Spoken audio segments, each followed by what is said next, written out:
ISRO mission के निश्चितता और अनिश्चितता के बीच बहुत ही महीन अंतर होता है, जिससे कि एक मिशन सफल या असफल होता है। लेकिन ना हम थके, ना हम हारे।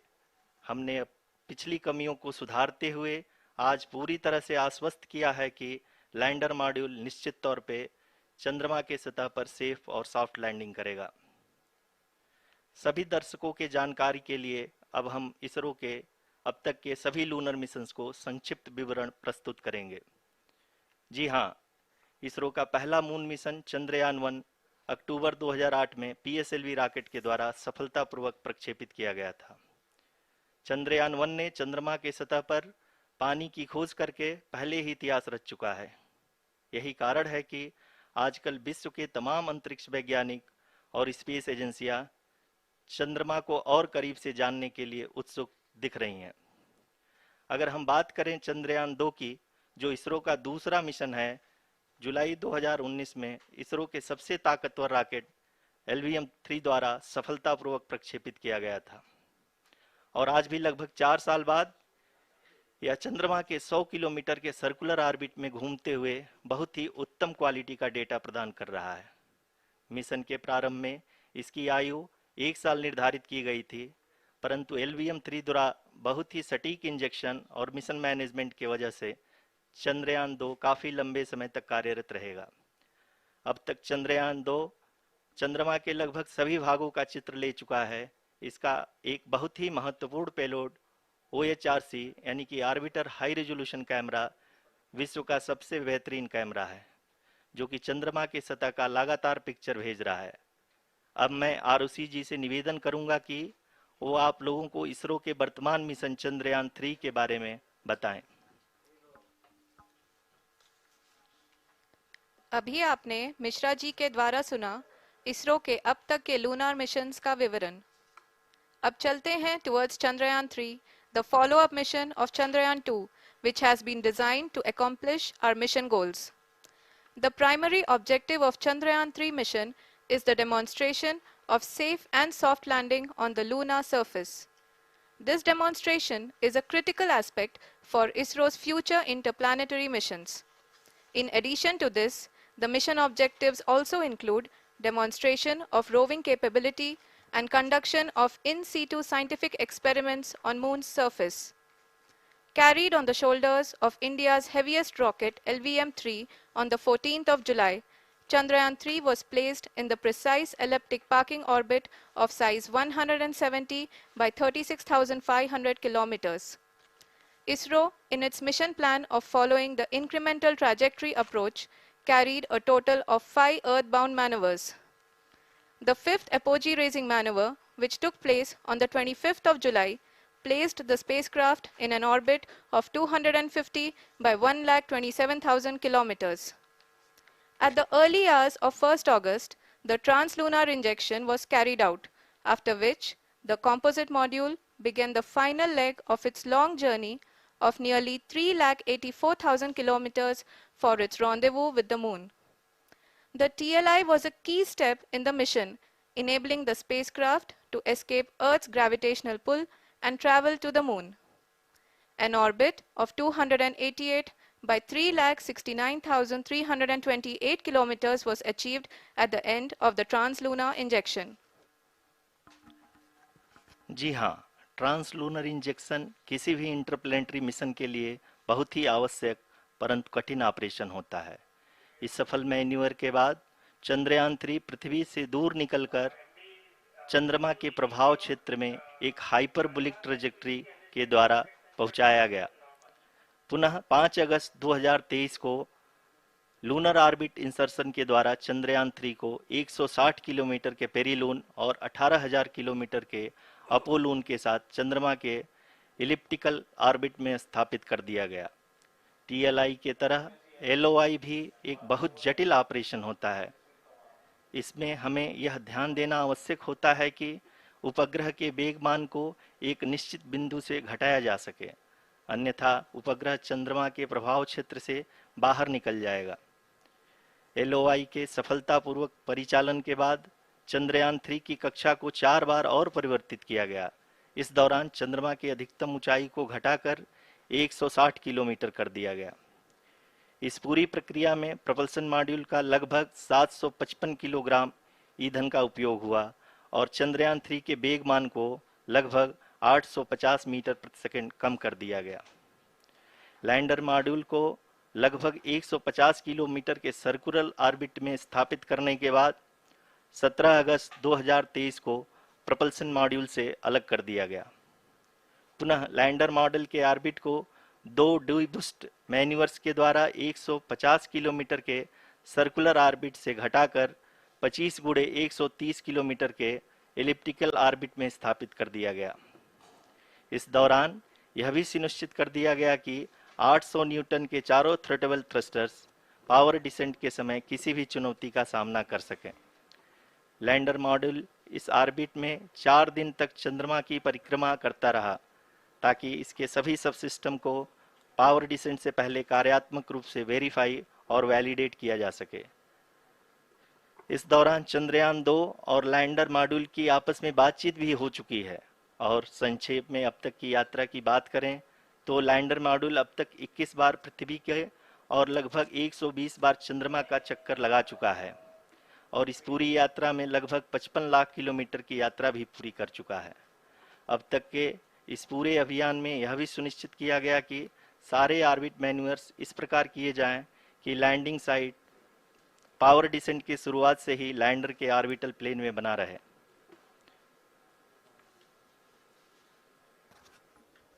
Make it further That is true complicated. indeed.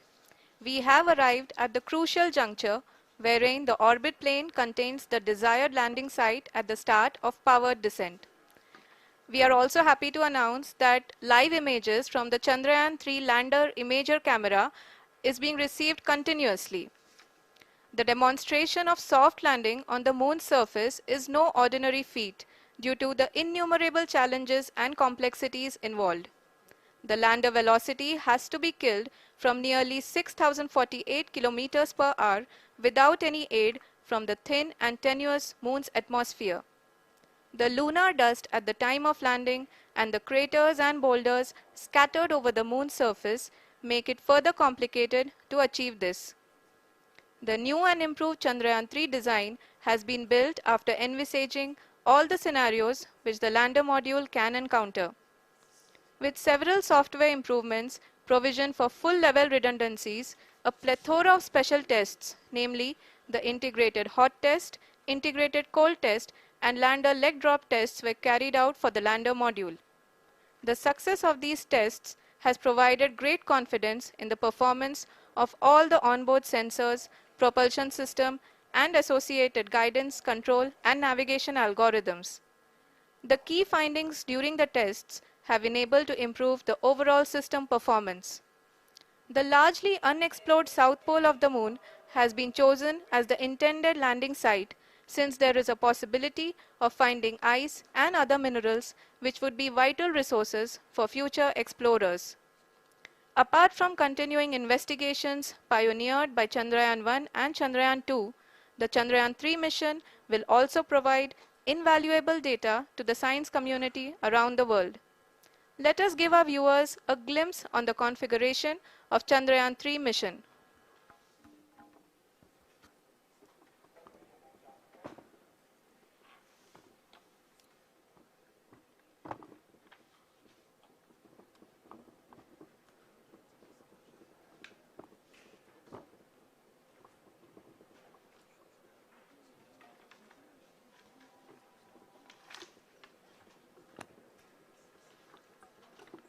Chandrayaan 3 का मिशन प्लान लगभग चंद्रयान 2 के तरह ही बनाया गया है।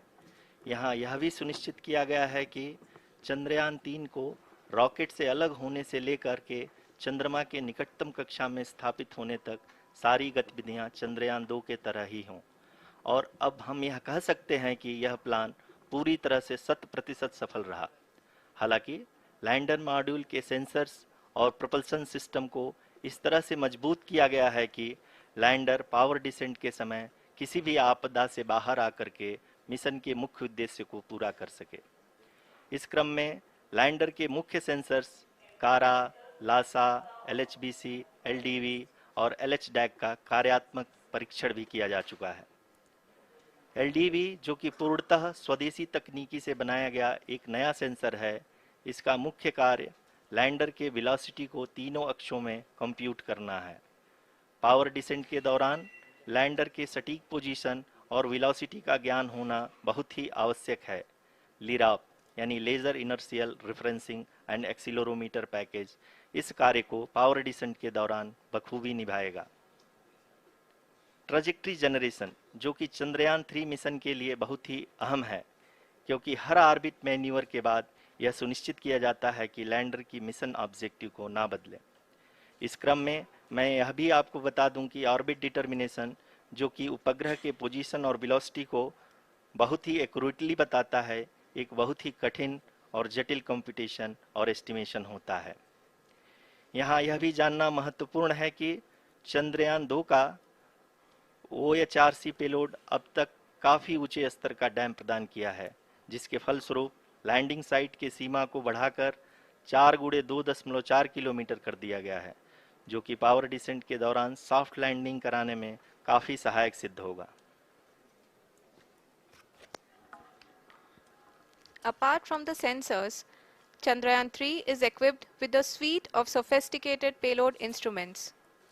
While Chandrayaan 1 and Chandrayaan 2 orbiter have provided abundant remote sensing data of Moon, equally important are the on-site localized measurements that provide ground truths.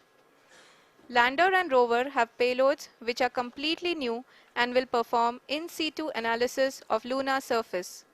The two spectroscopes on rover, APXS and LIBS, will actively measure the surface elemental abundances at the landing location and surrounding area. The lander carries a seismometer ILSA that can sense impact events and lunar quakes. The thermal probe CHAST will measure the temperature profile and thermal conductivity of Moon's regolith. The Rambha payload will carry out lunar ionosphere studies, while the laser retroreflector array shall be a passive location indicator for future spacecraft equipped with laser altimeter. The propulsion module has not been left behind, and an experimental shape payload has been added to it as a value addition. It will help in understanding the nature and characteristics of water-rich planets and will also aid in the future study of potentially habitable exoplanets. We are minutes away from the start of powered descent. The entire powered descent shall be carried out by the onboard autonomous landing sequencer or ALS, which is a series of instructions preloaded to the lander module.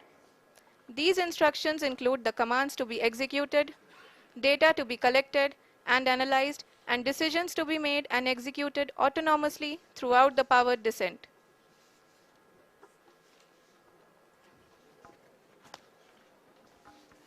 जी हाँ, अब हम power descent के बहुत ही करीब आ चुके हैं। हम आपको बताते चलें कि पावर डिसेंट को कुल 4 चरणों में बांटा गया है। सबसे पहले आता है रफ ब्रेकिंग फेज, जिसमें लैंडर की ऊंचाई को चंद्रमा की सतह से 30 किलोमीटर से घटाकर 7.4 किलोमीटर कर दिया जाएगा। इस पूरी प्रक्रिया को पूरा करने में लगभग 11.5 मिनट लगेगा और इसका समानांतर वेग 1680 मीटर प्रति सेकंड से घटाकर 358 मीटर प्रति सेकंड हो जाएगा। We have continuous flow of lander telemetry data from ISRO's Deep Space Network IDSN-32 located in Belalu, Bengaluru. The data is being acquired real-time by station and is flown to the Mission Operation Complex through our communication links. In addition to it, we also have support from ESA and JPL DSN stations. There will be no ground intervention once the ALS takes charge. The preparation for today's event had started 48 hours before, wherein various pre-selections and uplinking of parameters for the autonomous landing sequence were carried out. The whole descent is divided into 4 phases: the rough braking phase, the attitude hold phase, fine braking phase, and the local navigation phase or the terminal descent phase.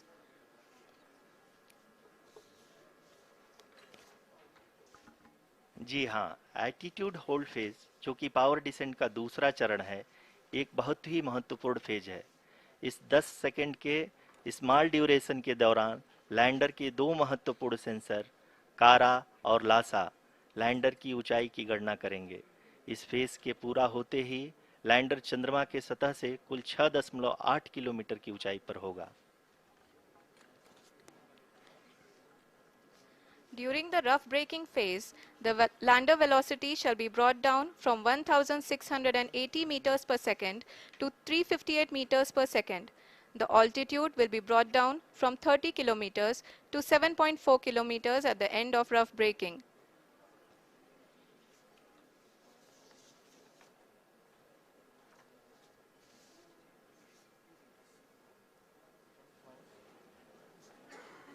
Currently, we can see the scientists are analyzing the lander data.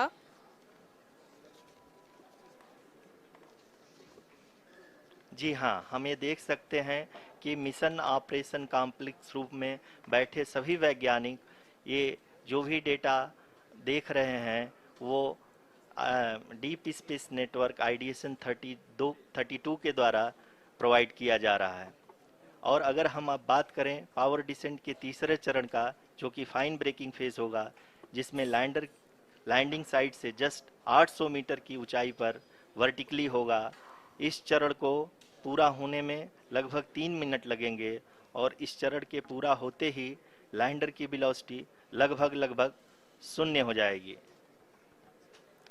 The scientists here at ISTRAC are glued to their systems, analyzing all sorts of complex data. We are very close to the powered descent, to the start of the powered descent phase.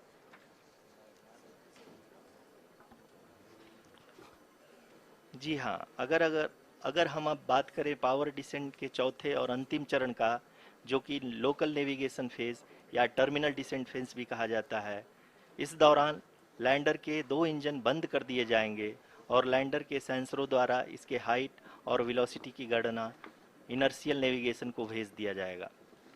इस दौरान lander 150 metre की ऊंचाई को प्राप्त करने के बाद कुल 131 सेकंड लगाएगा। इस पड़ाव पे आने के बाद पुनः लैंडर 22 सेकंड के लिए हॉवरिंग करेगा।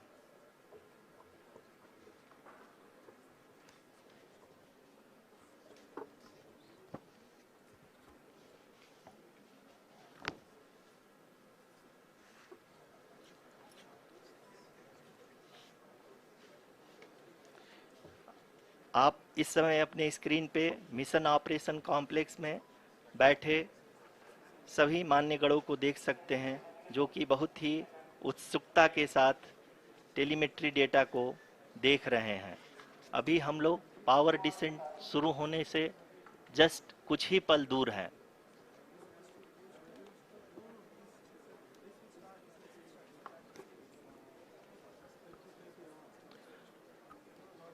पावर डिसेंट शुरू होने में लगभग 30 सेकंड ही बचा है और हमको ये सारे data mission operation complex room में आईडीएसन 32 के द्वारा, जो कि लगातार लैंडर के कनेक्शन में बना हुआ है, प्रदान कर रहा है।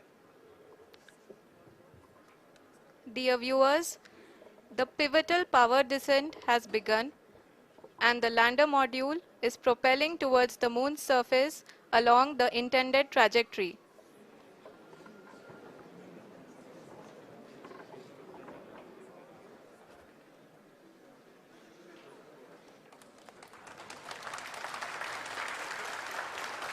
जी हाँ, अब हम देख सकते हैं रफ ब्रेकिंग फेज की शुरुआत हो चुकी है।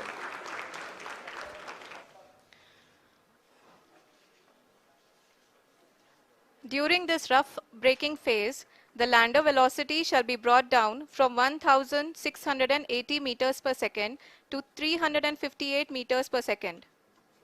The altitude will be brought down from 30 kilometers to 7.4 kilometers at the end of rough braking.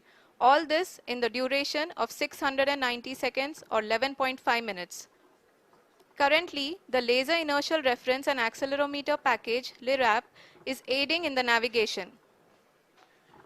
जी हाँ, अभी आप अपनी स्क्रीन पे देख सकते हैं कि लैंडर अब तक कुल 191 किलोमीटर हॉरिजेंटल दिशा में चल चुका है और अभी तक इसकी वेलोसिटी लगभग 31 किलोमीटर बनी हुई है।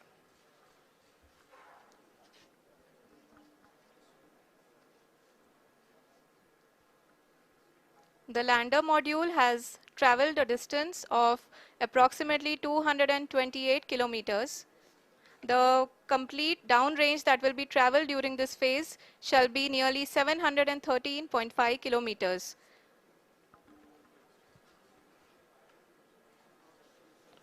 जी हाँ, कुल 745 किलोमीटर के इस रफ ब्रेकिंग फेज में आप देख सकते हैं कि हम लोग लगभग लगभग अपनी यात्रा 20% कंप्लीट कर चुके हैं।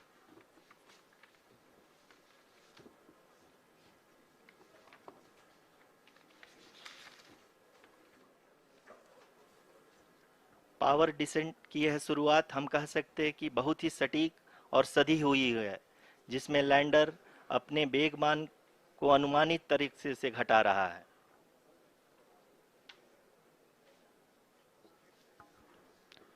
The altitude of the lander module will reduce from 7.4 kilometers to 6.8 kilometers during the next phase, which is going to be the attitude hold phase. We can currently see that the altitude of the lander module is nearly 31 kilometers. आरयूसीसी अभी हम इस ground trace को देखते हुए कह सकते हैं कि रफ ब्रेकिंग फेज की शुरुआत बहुत ही अच्छे तरीके से हुई है। आप ये देख सकती हैं कि जो भी प्रोजेक्टेड ग्राउंड ट्रेस है उसी पे अपना लैंडर मॉड्यूल आगे चलते हुए बढ़ रहा है।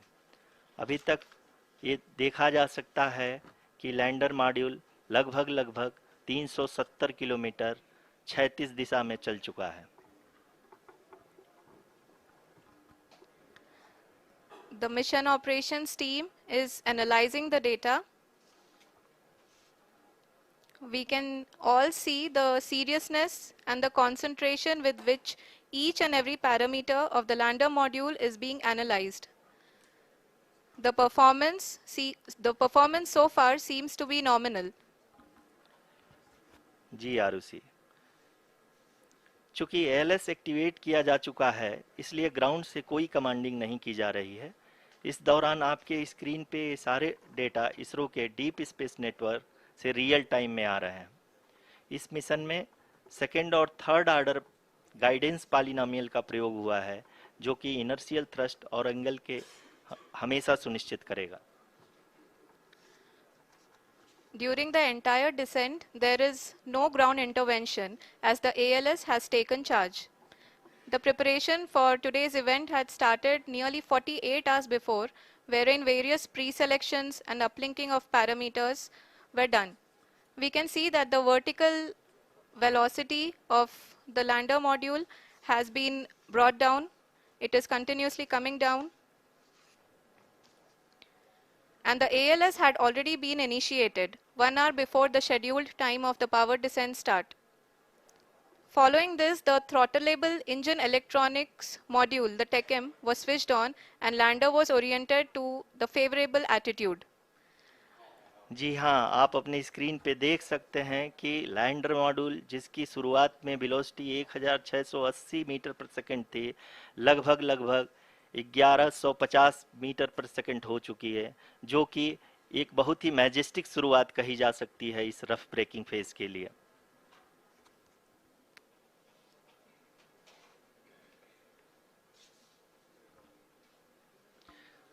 यहाँ पे मैं आपको ये भी बताते चलूँ कि आप अपने स्क्रीन पे देख सकते हैं कि द लैंडर मॉड्यूल का आल्टीट्यूड धीरे धीरे अब कम होता हुआ दिख रहा है, और जो कि एक्सपेक्टेड भी है। अभी हम बात करें करंट आल्टीट्यूड की, तो जो कि 28.6 किलोमीटर के आसपास है। आप स्क्रीन पर ये भी देख सकते हैं चंद्रयान 3 लैंडर इमेजर डिस्प्ले.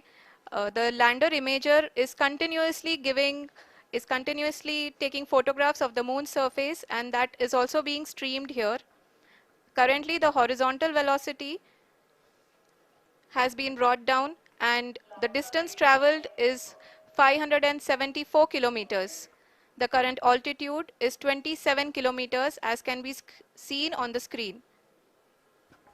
जी हाँ, करीब करीब अपने आधे सफर को पूरा करते हुए इस रफ ब्रेकिंग फेज में लैंडर बहुत ही आगे की तरफ बढ़ते हुए अपनी ऊंचाई को घटा रहा है।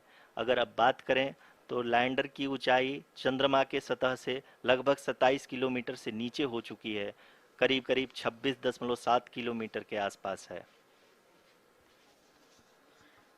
The next phase after the rough braking phase is the attitude hold phase, which will be for a duration of nearly 10 seconds.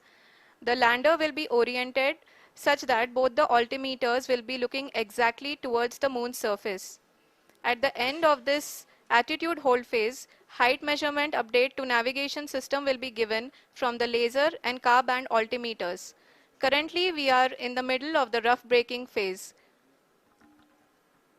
जी हाँ, अगर हम ध्यान से देखें तो लगभग 8 मिनट की यात्रा के बाद लैंडर अपनी हॉरिजेंटल वेलोसिटी को लगातार कम करते हुए अपनी ऊंचाई अभी की ऊंचाई के समय 24 किलोमीटर की ऊंचाई प्राप्त कर चुका है।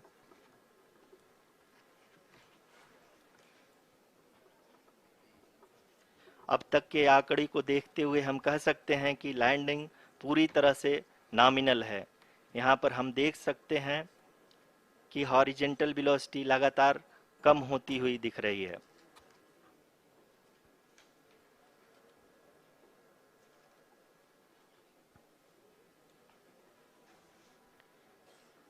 The altitude of lander from ground is currently 22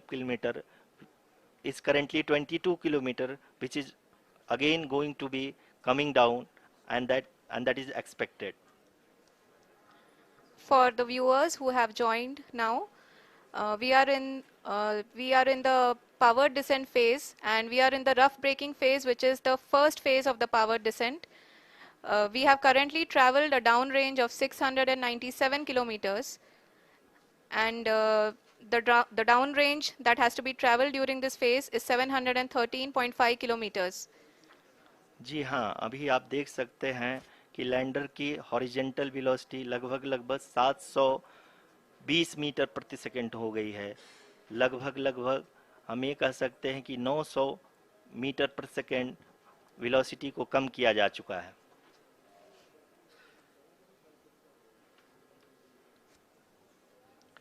At the same time, we can see the altitude of the lander is just 17.8 kilometer from the moon surface, which is going to be around 7.4 at the end of the rough braking phase.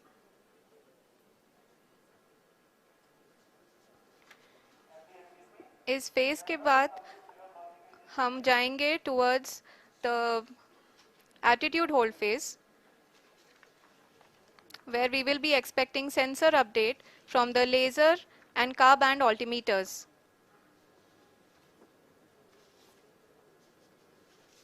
We can see the visualization of the lander module moving towards the moon's surface.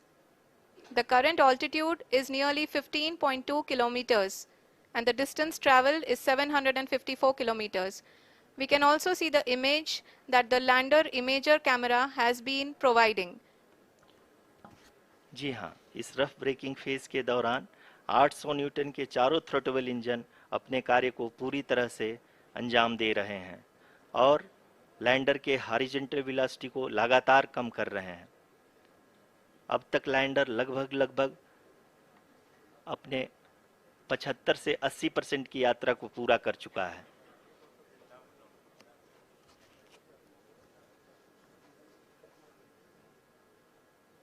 After the rough braking and the attitude hold phase, we shall be having the fine braking phase, which will continue for nearly 3 minutes. The whole phase is being driven by the autonomous landing sequencer, and there is no intervention from ground. जी हाँ आरुषि, अभी आप अपनी screen पे देख सकती हैं कि जो करंट आल्टीट्यूड है चंद्रमा के सतह से लगभग 10 किलोमीटर के आसपास है। जी हाँ, हम अपने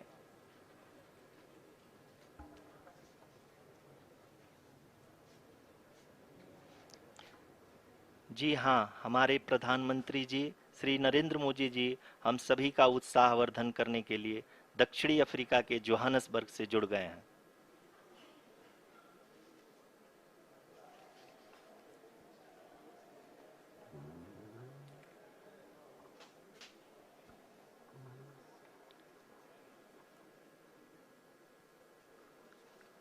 Yes, we are privileged to have with us Honorable Prime Minister of India, Shri Narendra Modi ji, who has joined us from South Africa's Johannesburg to encourage us.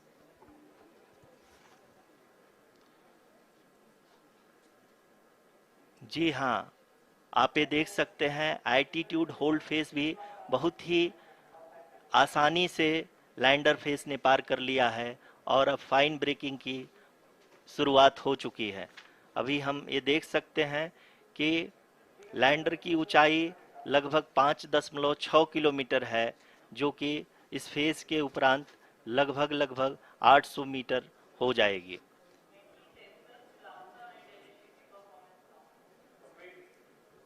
We can hear from the mission operations team that the sensors are performing nominally, and we are currently in the midst of the fine braking phase, which is going to continue for 3 minutes, and the altitude is going to be reduced to nearly 800 meters at the end of this phase. जी हाँ, जैसा कि आरुषि जी ने बताया कि लगभग 3 minute के उपरांत lander की हाइट लगभग 800 मीटर वर्टिकली होगी और यहाँ पे लैंडर की horizontal velocity, vertical velocity, even down range भी लगभग लगभग शून्य होगा। We can see the visual of the lander module, and we can see that the downrange traveled is nearly 831 kilometers.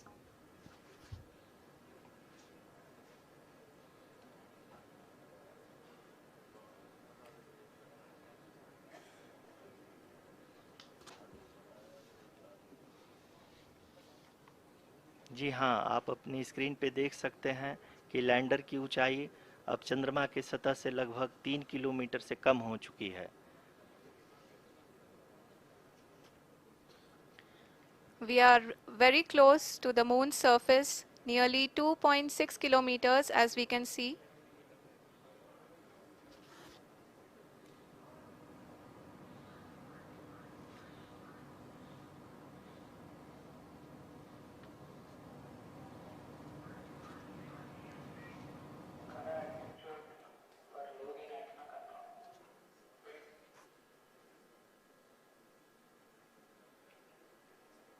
जी हाँ, अभी आप देख सकते हैं कि लैंडर की ऊंचाई लगभग लगभग 1 किलोमीटर के आसपास है।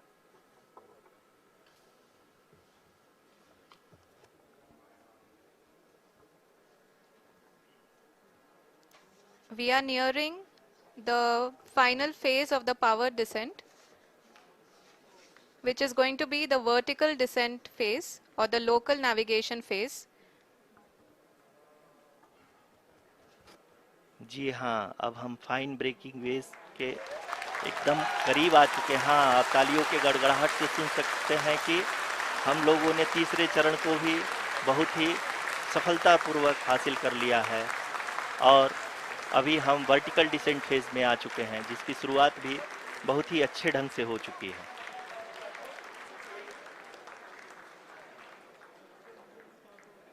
Lot of applause indicates that till now the performance has been nominal. We are in the vertical descent phase 1. The altitude is being brought down from 800 meters, and we are nearing and approaching the lunar surface. जी, आप अपनी screen पे देख सकते हैं कि lander का height लगातार कम होता जा रहा है। इस समय हम लैंडिंग साइट के जस्ट ऊपर हैं और इस समय इसकी ऊंचाई लगभग लगभग 600 मीटर के आसपास है। इस फेज के दौरान लगभग 150 मीटर के ऊंचाई पे पहुंचने के बाद लैंडर अगेन लगभग 20 से 22 सेकंड के लिए हॉवरिंग करेगा। We are above the landing site. The horizontal as well as the vertical velocity is now being constantly reduced, and the lander module has begun its descent towards the landing site.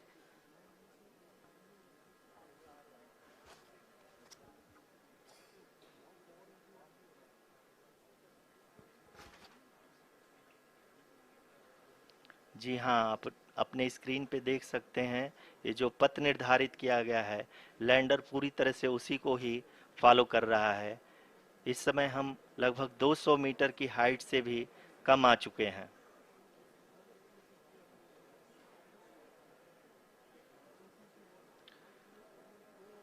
अब हम ये देख सकते हैं कि हम लगभग 150 metre की ऊंचाई पे हैं चंद्रमा के सतह से।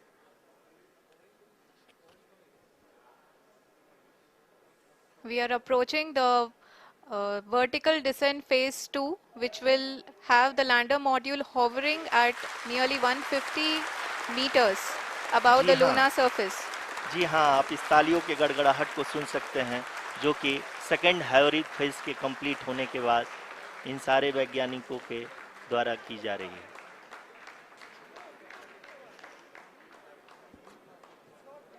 जी हाँ, आप अगर फिर से ध्यान से देखें तो एल्टीट्यूड पुनः कम होता जा रहा है। अभी हम लोग लगभग 135 मीटर की ऊंचाई पे हैं। The sensors that are updating at this point are providing confirmation of the safety of the landing site. As expected, the retargeting is going on, and this is a very good signature for the lander. अभी आप ये देख सकते हैं कि lander की ऊंचाई लगभग 65 मीटर के आसपास बची हुई है।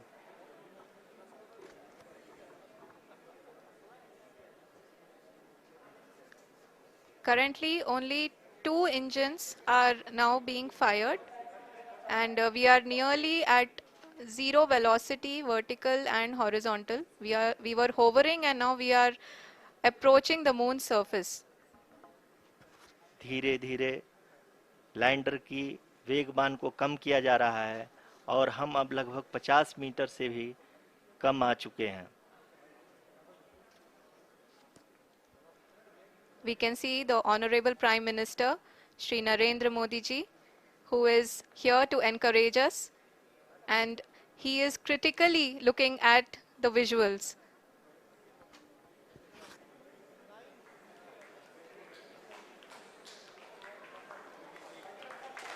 जी हाँ, आप अपनी स्क्रीन पे देख सकते हैं कि हम lander module. People are applauding. Let lander us all module wait to hear from the Secretary Department of Space and Chairman ISRO, Shri S. Somnath. Lander module पूरी तरह से सेफली और सॉफ्टली चंद्रमा के सतह पे लैंड हो चुका है। ये हम लोगों के लिए बहुत ही गर्व की बात है। हिंदी में एक कहावत है कि चंदा मामा दूर के, लेकिन अब हम ये कह सकते हैं कि चंदा मामा अपने घर के। बहुत ही उम्दा. The hard work of the entire ISRO community has come to fruition.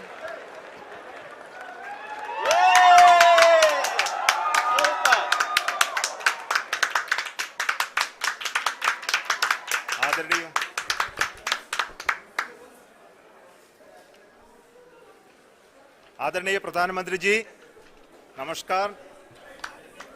Sir, we have achieved soft landing on the moon. India is on the moon. Sir, I request our Honorable Prime Minister to address us and bless us. Thank you, sir.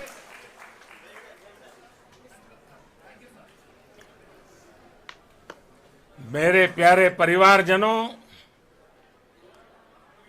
जब हम अपनी आंखों के सामने ऐसा इतिहास बनते हुए देखते हैं तो जीवन धन्य हो जाता है। ऐसी ऐतिहासिक घटनाएं राष्ट्र जीवन की चिरंजीव चेतना बन जाती है।